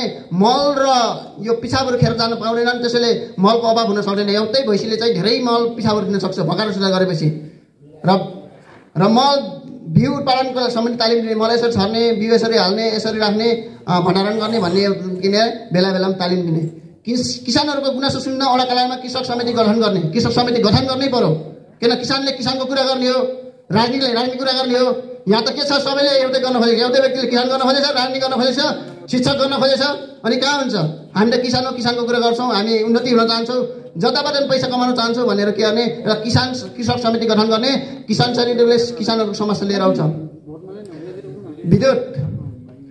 विद्युत शक्तिको स्रोत हो विद्युत बिना कुनै पनि उपकरणहरू चलाउन सकिँदैन हाम्रो मोबाइलहरू पनि चल्दैन र यिनी बचेको कुराहरू पनि गर्न सक्दैन विद्युत विकास र विस्तारले जनसमुदायको जीवनस्तर निकै पर पार्ने गर्छ यसले आर्थिक क्षेत्रमा निकै महत्त्वपूर्ण योगदान पुर्याउँछ जस्तै विद्युत आयो भने चाहिँ वनहरू पनि संरक्षण हुन्छ विद्युतबाट पानी तताउन सकिन्छ त्यसै गरी खाना पकाउन सकिन्छ यसले गर्दा जनजीवन स्तरमा धेरै फड्को मार्न सक्छ विद्युतले त्यसै गरी विद्युतको विस्तार हुन पनि जरुरी छ मिल सञ्चालन गर्न मोबाइल चार्ज बत्ती बाल्न कम्प्युटर तथा फोटोकपी मेसिन चलाउन लगायत अन्य अति आवश्यक काम विद्युतले गर्ने गर्छ लाग्छ आज विद्युत बिना सञ्चार तथा अन्य विकासको लागि पुरा ठस्न सक्ने सञ्चारको लागि पनि विद्युत चाहिन्छ टेलिकमहरू यताउति गर्न त्यही भएर विद्युतलाई छुटाउनै सकिन्न त्यसैले विद्युत अनिवार्य आवश्यक छ हाम्रो गाउँमा विद्युतको समस्याहरू केन्द्रीय प्रसारण लाइनसँग जोडिन नसक्नु जसले गर्दा नेटवर्क लगायत अन्य ठुला उपकरण चलाउन गाह्रो हुनु अब यो माथि नेपाल टेलिकमकै टावर भनौँ अब केन्द्रीय लाइन भएको भए हाम्रो राम्रोसँग चल्थ्यो होला बेला बेलामा यो सोलरको ब्याट्रीले जान्छ अनि त्यो केन्द्रीय लाइन भएको भए यस्ता ठुला ठुला उपकरणहरू चलाउन सहज हुन्थ्यो लघु विद्युतको लाइन व्यवस्थित र भरपर्दो नहुनु र सुरक्षित नहुनु भरपर्दो पनि छैन सुरक्षित पनि छैन कहीँ चट्टाङ पर्नु धेरै मान्छे मर्छ हिजो गुरालालले भन्नुभएको यो सुरक्षित र भरपर्दो छैन लघु विद्युत त छ तर के यसको समस्या के छ भरपर्दो सुरक्षित र व्यवस्थित छैन कहीँ ठाउँ पोल ढकेलेका छन् कहीँ ठाउँ तार झुन्डेका छन् कहीँ ठाउँ चट्टाङले अर्थिङ राम्रो लगाएर चट्टाङ गरेर थुप्रै मान्छे मर्छन् यो त बाल्दा त बालियो तर के अरे यसले जोखिम अझै बढाएको छ विद्युत महसुल महँगो हुनु र विद्युतबाट चल्ने उपकरणहरू चलाउन नसक्नु विद्युत महसुल अलिकति के भयो भने अहिले सरकारले त अलिकति अभियान चलाएको छ तर हाम्रो उसमा चाहिँ महँगै हो के धेरै चलाउन चाहिँ पानी तताउने उ गऱ्यो भने पनि यताउति गऱ्यो भने पनि धेरै महँगो आउने गर्छ र यो अलि सर्वसुलभ गराउन कसरी सकिन्छ त अब यो नेपाल सरकारले गर्ने कुरा हो ठुला मेसिनहरू चलाउन पावर नपुग्नु लघु विद्युतको कुरा गरेर छ हामीले भइरहेको कुराहरूको र विद्युत शक्ति कम र उपकरण बढी हुनु विद्युत शक्ति कम भयो विद्युतले धानेर मान्छेले लिएर थुप्रै जोडेका छन् धान्दैन बिचरा लघु विद्युतले लिएर मान्छेलाई त्यसै जोडेपछि के भयो त्यो पनि समस्या निम्तिरहेको छ विद्युतमा भएको समस्याको समाधान कसरी गर्न सकिन्छ केन्द्रीय लाइन नआउनेसम्म लघु विद्युत लाइन व्यवस्थित भरपर सुरक्षित बनाउन पहल गर्ने अब के कमजोरी छ त्यो त वास्तै छैन तर यो पहल गर्नुपर्छ केन्द्रीय प्रसारण लाइन छिटो विस्तार गर्न पहल गर्ने अब कहाँ के भइरहेछ यो पहल गर्नुपर्छ छिटो हाम्रो यो गरेर भन्ने विद्युत सम्बन्धी जनसुनवाई जता फैलाउने यसबाट हुने फाइदा र खतराको बारेमा जानकारी गराउने ल यो भने हुन्छ यो चलाउने करेन्टले यस्तो मोड छ है भनेर यो त के गर्ने समूहमा बसालेर जनचेतना फैलाउने अनिवार्य छ उसले पनि आफै जोडेको छ या एक जोडेको भोलिपल्ट क्षति भयो भने फेरि क्षति भयो भनेर एउटा करालाई जनसमुदायमै गुहार्छ यो भन्दा अघि के गर्ने सबै जनसमुदाय बसालेर ल यसको फाइदा यो छन् खतरा यो छन् भनेर जानकारी गर्ने खानेपानी शौचालय तथा सरसफाई खानेपानी पनि एउटा अति आवश्यक हो खानेपानी स्वच्छ र सफा हुन जरुरी छ प्रत्येक नागरिकले स्वच्छ खानेपानी पिउन पाउने उसको अधिकार हो खानेपानी जनसमुदायको स्वास्थ्य क्षेत्रसँग प्रत्यक्ष सम्बन्धित छ यदि पानी छैन भने स्वास्थ्य राख्न सक्दैन आफूले नुहाउन सक्दैन कपडा धुन सक्दैन शौचालयहरू सरसफाइ राख्न सक्दैन शौचालय प्रयोग गरेर धेरै अब गनाउने हुन्छ पानी भएन भने पनि के हुन्छ अर्को समस्या निम्ति छ र विकासको बाधा हुन्छ पानी टाढा भयो भने पनि त्यही एउटा विद्यार्थीले अथवा एउटा व्यक्तिले त्यो पानी ओसारेर उसको दिन जान्छ त्यसैले खानेपानी पनि के गर्छ स्वच्छ पाउनु र उसले सर्वसुलभ रूपमा नजिकमा पाउनु के छ उसको नैसर्गिक अधिकार हो खानेपानी प्रशस्त मात्रामा भए अन्य सरसफाइ कृषि पशुपालन माछापालन बढी भयो भने त अब कृषिमा पनि चाहियो पशुपालनमा पनि फाइदा भइहाल्छ होइन म सबै कुरा भन्दैन खानेपानी फोहोर र पहुँचबाट टाढा भए विभिन्न रोग लाग्ने खानेपानी लिन घन्टौँ हिँड्नुपर्ने वा लाइनमा लाग्नुपर्ने हुन्छ यसकारण यस्तो अवस्थामा नागरिकले खानेपानी नै बढी समय खर्च गर्ने सफाइ गर्न पानी नहुने एउटा आर्थिक सामाजिक क्षेत्रबाट पछि पर्छ त्यसैले खानेपानीको उचित व्यवस्था विकास गर्नु जरुरी छ हाम्रो गाउँमा खानेपानीको समस्याहरू न्यून छन् धेरैले पुगेको छ तर पनि अझै पनि समस्या छन् खानेपानीको मुहान बाढी पहिरोले बगाउने पूर्णे गर्नु अब खानेपानीका मुहानहरू पहिचान नगरेर सुरक्षित नगर्दाखेरि के छ धेरैले बगाइरहेछ यसले गर्दाखेरि गर्छ फेरि भोलिपल्ट खानेपानीको समस्याहरू निम्तिन सक्छ खानेपानीको स्रोतहरू उचित संरक्षण गर्न नसक्नु उचित संरक्षण गर्नुपर्छ यो खानेपानी अघि भन्नुभयो सिमसार क्षेत्र भन्नुभयो खानेपानी सिमसार क्षेत्र सकभर उस्ता उस्तै हुन् अब हामीले अलिक बुझ्ने तरिकाले खानेपानी भन्छ सिमसार क्षेत्र नै हो खानेपानीका ट्याङ्की र पाइपहरू पुरानो भई चिर्नु न्यायले बनिएको थियो अझै त्योभन्दा अगाडि पुराना थिए जीर्ण भयो र कसैले वास्ता गरेन बेलै मर्मत सम्बन्धमा ध्यान नदिनु वडा कार्यालयका प्रतिनिधिले कुन ठाउँमा पानीको अभाव छ प्रत्यक्ष उम्मेद नगरी होटलको भरमा खानेपानीको बजेट वितरण गर्नु समस्या यो पनि हो खानेपानी बिचरा ऊ माथि टोलमा जाइछ ऊ ढिगा हार्न गएको छ पछि गएको छ पोहोर साल पनि उसले पारेको छ बजेट खानेपानीको अहिले पनि त्यही पारेको छ कराएको छ होचुवाको भरमा दिएको छ होला त भन्यो अनुमान नगरेर खानेपानी दियो एउटाले पाइप लगाएर थुप्रै थुपार्ने अर्कोले खानेपानी नपाउने समस्या छ यो खानेपानी सम्बन्धी ठुला विकासका आयोजना बनाउन नसक्नु ठुला विकासका आयोजनाहरू अब सबै एउटै गाउँले पुर्याउने विकासको आयोजना हुन्छ ठुला ट्याङ्कीहरू वितरण गरेर एउटा गरेर त्यो बनाउन नसक्नु पनि एउटा हो खानेपानी प्रस्तुत नहुँदा शौचालय प्रयोग गर्न कठिनाइ हुनु खानेपानी प्रस्तुत नहुँदाखेरि हेर्छ शौचालय प्रयोग पनि अझै प्रयोगै गरेका छैनन् कसैले अब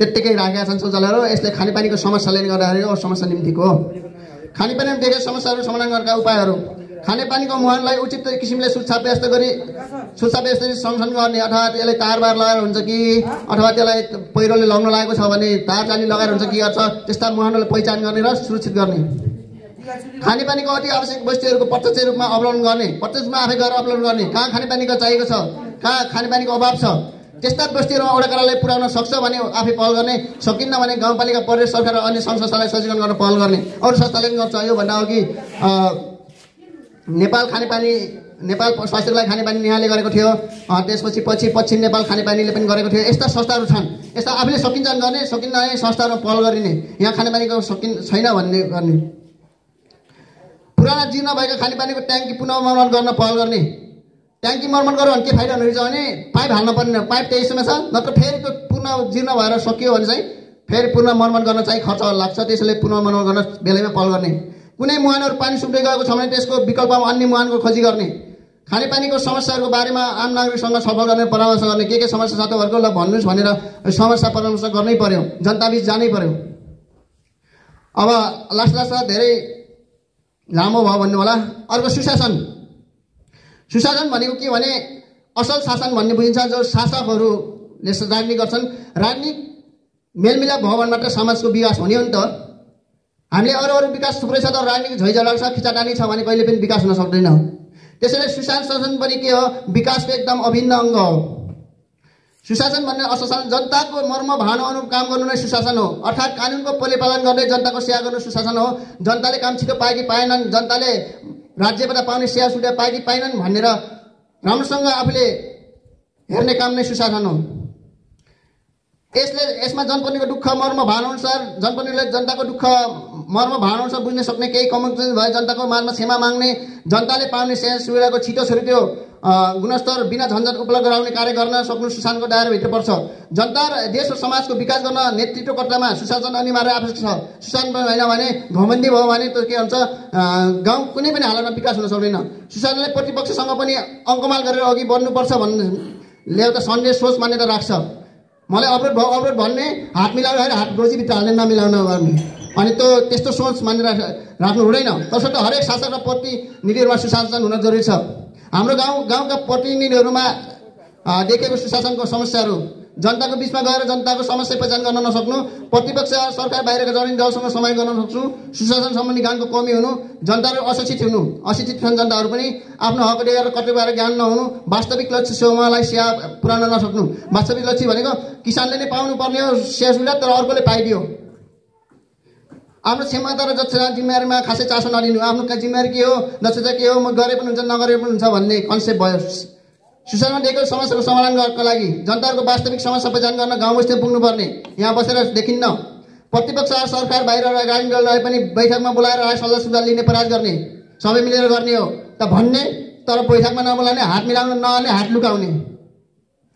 वास्तविक लक्ष्य समूहलाई अगाडि ल्याउन पहल गर्ने, गरिबलाई माथि उठाउने हो नि त। धनी यहाँ त धनी माथि उठिरहेछन्, धनीले नै हरेक पाइरहेछ। त्यसैले लक्षित समूहलाई अगाडि ल्याउन आफूले पहल गर्ने, म सक्दो पहल गर्छु, मेरो धर्म हो, म यो गर्नुपर्छ भन्ने आफूले पहल गर्ने। आफू जनताको सेवक हो भन्ने, शासक हो भन्ने धारणा नराख्ने, जनताको सेवामा तत्पर। म जितिसके शासक होइन, म त सेवक हो, जनताको सेवा गर्न जितेको भन्ने, म त शासक भए माथि बस्नुहुन्छ भन्ने होइन। अब सेवक हो, मैले त जनताको सेवा गर्नुपर्छ भन्ने भावना राख्ने, यो शासकमा हुनुपर्ने यो सुशासन हो। अब अन्तिममा बेरोजगारले पनि थुप्रै विकासका कार्यहरूमा अवरोध पुर्याउँछ। यो मैले छोटो लेखेको छु। कुनै पनि व्यक्ति काम गर्ने इच्छा चाहना दक्षता हुँदाहुँदै पनि काम नपाएको अवस्थालाई बेरोजगार भनिन्छ। बेरोजगार देश र समाज विकासको बाधक हो। तर यही बेरोजगार स्थिति बढ्दै गयो भने समाजमा विकृति विसङ्गति र झैझगडाको स्थिति गर्छ।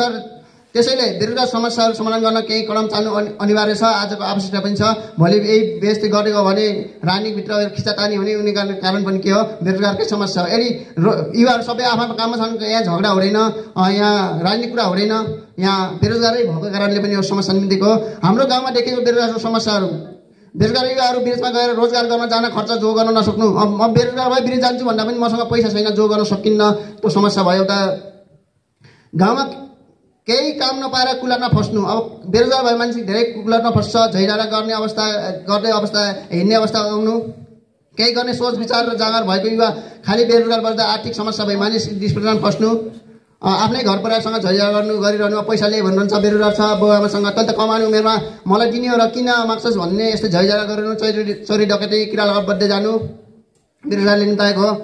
अब ओभन थुप्रै समस्या होला नि, तर मैले छोटकरीमा लेखेँ। बेरोजगार समस्यालाई केही हदसम्म समाधान गर्ने उपाय, ओडामा रहेका सम्पूर्ण युवाहरूको लघु सङ्कलन गर्ने र उनीहरूको उमेर शैक्षिक योग्यताको विवरण राख्ने, को के छन् भनेर राख्ने, र उमेर अनुसार नेपाली सेना परेर अन्य सुरक्षा निकायमा भर्ना हुने इच्छुक साथीहरूलाई होस्टेल सहितको ट्रेनिङ सेन्टरको व्यवस्था गर्ने। यो त नौलो कार्यक्रम हो, यो व्यवस्था गर्नै पर्छ। जस्तो पोखरातिर भएको साथीहरू त ठिकै छ, दबसे भएका 4 नम्बरतिर भएका दौडिने ठाउँ छैन क्या, उसले दौडिन्छु भने पनि यस्तो खुल्ला ठाउँहरू छैनन्, धेरै समस्या छ। यो मेरो भाइहरूले, मेरो छिमेकीहरूले भोगेको कुरा पनि हो।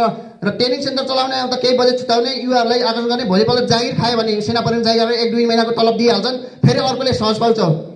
अब यहाँ त बिचरा उनले हरेक समस्याहरू बिच गुरिरहेछन्, उनले के गर्छन्, त्यसैमा झन् तनाव भइरहन्छ, उनीहरूलाई उमेर हुर्किसक्छ। र यो व्यवस्था गर्ने, ट्रेनिङ सेन्टरभित्र लिखित फिजिकल र अन्य अनुशासनको व्यवस्था मिलाउन, त्यही ट्रेनिङ सेन्टरभित्र भर्ती भयो भने, त्यही भित्रका भर्ती भयो भने एक युवा बराबर कति लिने हो, अब 1 महिना 2 महिना तलब चाहिँ ट्रेनिङ सेन्टरलाई दिनुपर्छ, यो संस्थाले भनेर अभियान चलाउने पहल गर्ने। र अन्य उमेर नागिसकेका युवाहरूलाई के गर्ने त, विदेशमा रोजगार दिने प्रयास गर्ने, जस्तै विदेशमा जाने भए सहुलियत ऋण दिने व्यवस्था मिलाउन पहल गर्ने, स्वदेशमा भए ओडाको ओजनाहरूमा प्रधानमन्त्री रोजगार अन्य कृषि कार्यक्रममा कृषि गर्नुहोस् भनेर सहजीकरण गर्ने, युवालाई कृषि गर्नुहोस्, कृषिमा छ भनेर उहाँले के गर्न सक्नुहुन्छ ओडाबाट त्यो पनि सहजीकरण गर्ने। घरेलु मदिरा बाहेक बजारबाट ल्याइने ब्रान्डेड मदिराहरू पूर्ण रूपमा बन्देज गर्ने धेरै समस्या निम्ताएको छ। हेर्नुहोस्, घरेलु मदिरा बाहेक बाहिरबाट यो सिसाबाट आउनेलाई पुरै बन्द गर्ने। यसले के गरिरहेको छ भने धेरै सिसाले समस्या, अहिले त बाटोतिर पातातिर तोलतिर सबै सिसै छन्। अब यो ब्रान्डेड रक्सीलाई पूर्ण रूपमा यो मदिरालाई पूर्ण रूपमा बन्देज गर्ने, बिक्री वितरण गर्ने बन्देज गर्ने नियम ल्याइने। यदि त्यस्तो नियम भन्दा विपरीत बिक्री वितरण गरेको पाइमा दण्ड गर्ने नियम वडा कार्यालयले पारित गर्ने। धेरै यो आर्थिक यसमा पनि गएको छ र युवाहरू पनि यही कारणले धेरै बिग्रेछन्। यहाँ लड्ने भनेको युवा त हो, न बुढा लड्न सक्छ न केटाकेटी लड्न सक्छ, लड्ने भने युवा यही मदिराहरूले पनि धेरै लडिरहन्। त्यसैले यो ब्रान्डेड घरेलु रोक्न सकिन्न, तर ब्रान्डेड चाहिँ कुनै रूपमा निस्तेज गर्ने। एकीकृत बस्ती निर्माणमा पहल गर्ने। एकीकृत बस्ती निर्माणमा पहल गर्ने भनेको के हो भने जग्गा छनौट गर्ने, ओडाले किन्ने, पछि तिनीहरूलाई नै सहुलियत रूपमा दिने। तिनीहरूलाई सहुलियत रूपमा कसरी किन्न सकिन्छ, जस्तै अब एउटा जग्गा छनौट गरेर त्यसलाई प्लटिङ गरेर कति खर्च 5-6 लाख 10 लाख कति खर्च लाग्छ, त्यही खर्च लाग्ने तिनीहरूलाई 50-60 हजारमा एउटा जग्गा ल किन्नु सही तलतिर बसाइसक्नु भन्दा यहाँ सर्च छ। हामी एकीकृत बस्ती बनाउने, हाम्रो गाउँ आफै बनाउने हो, तपाईँहरू बसाइ नसर्नुहोस्, हामी एकीकृत बस्ती बनाउनेछौँ भनेर थुप्रै ठाउँ छनौट गर्ने, त्यसपछि प्लटिङ गर्ने, त्यसपछि 10 लाख खर्च भएको छ त्यही अनुसार घरेरी बेच्ने, उनीहरू त्यही बस्दै आउँछन्, त्यसपछि एकीकृत बस्ती आफै हुन्छ। जनसङ्ख्या वृद्धिलाई नियन्त्रण गर्ने। सबभन्दा जनसङ्ख्या वृद्धि पनि धेरै भयो, नियन्त्रण गर्ने। एक दम्पति 2 सन्तान र 2 सन्तानमा पनि छोरा र छोरीको चाहना भए 1 सन्तान थप्ने सक्ने नियम बनाउने। 2 सन्तान अनिवार्य नियम ल्याउने। 2 सन्तान पनि छोरी भयो भने 1 सन्तान अलि हुन्थ्यो भने 3 सन्तानसम्म के गर्ने, वैकल्पिक रूपमा 3 सन्तानसम्म लिने एउटा नीति नियम ओडाले पारित गर्ने। यदि यो नियमहरू पालना नगर्ने मान्छेहरूलाई के गर्ने, सामान्य रोक्का गर्ने, सौक दिन्छ, हरेक दिन्छ भन्ने तिनीहरू रोक्का गर्ने। नेपाल सरकारले दिएको एउटा रोक्का गर्न सकिन्न, राज्यले दिएको, तर तिनीहरूले चाहिँ रोक्का गर्ने, किनभने धेरै जनसङ्ख्या वृद्धिले पनि यहाँ धेरै समस्या निम्तिरहेको छ। बाल विवाह पूर्ण रूपमा बन्द गर्ने। बाल विवाह त बन्द गर्नै पर्छ। बाल विवाहले गर्दा आज धेरै अशिक्षित, धेरै विकासका अवरोधहरू पनि भइरहेछन्। अब पढ्न नपाउने, त्यसै गरी आर्थिक रूपमा पछि पर्ने, झैझगडा हुने, आत्महत्या, त्यसै गरी बालबच्चा धेरै हुने, जनसङ्ख्या वृद्धि हुने गर्दा पनि बाल विवाह पूर्ण रूपमा बन्द गर्ने र जबरजस्ती यस्ता बाल विवाह गर्न खोज्ने व्यक्तिलाई कानुनसँग सहायता दिन पहल गर्ने। अब त्यसले मान्दैन भने जाऊ, अब तिमी जे गर्छु गर, म सक्दैन, ओडाबाट सक्दैन, जाऊ उतै गर, उतै जे गर्छु गर भनेर उसलाई जिम्मा लगाइदिने। युवाहरूलाई हामी र हाम्रो समाज भन्ने धारणा लिन आफू सधैँ युवाप्रति जागरुक भइरहने। युवालाई एकरूपता गराउन म युवाको हो होइन, तपाईँहरूको यो समस्या छ होइन, हामी सबै मिल्नुपर्छ भन्ने एउटा भावनालाई उत्प्रेरित गर्ने। केही समस्याहरू निराकरण गर्न, युवाहरू बिच छलफल गर्न, बेला बेलामा बैठक बस्ने, समस्याको पहिचान गर्न, निराकरण गर्न पहल गर्ने सामूहिक रूपमा हो। ल यति भन्दै मैले धेरै समयले यसका लागि यसमा केही जिज्ञासा र ऊ भए खलजित भाइलाई म सोध्न आग्रह गर्छु। यति भन्दै म आफ्नो छोटो मिठो मैले 2 दिनमै लेखेर सकेको हतारमा थुप्रै छन् समस्याहरू, त अन्य साथीहरूले पनि भन्नुहुनेछ। यति भन्दै म यहाँबाट बिदा हुन चाहन्छु। हस्त धन्यवाद।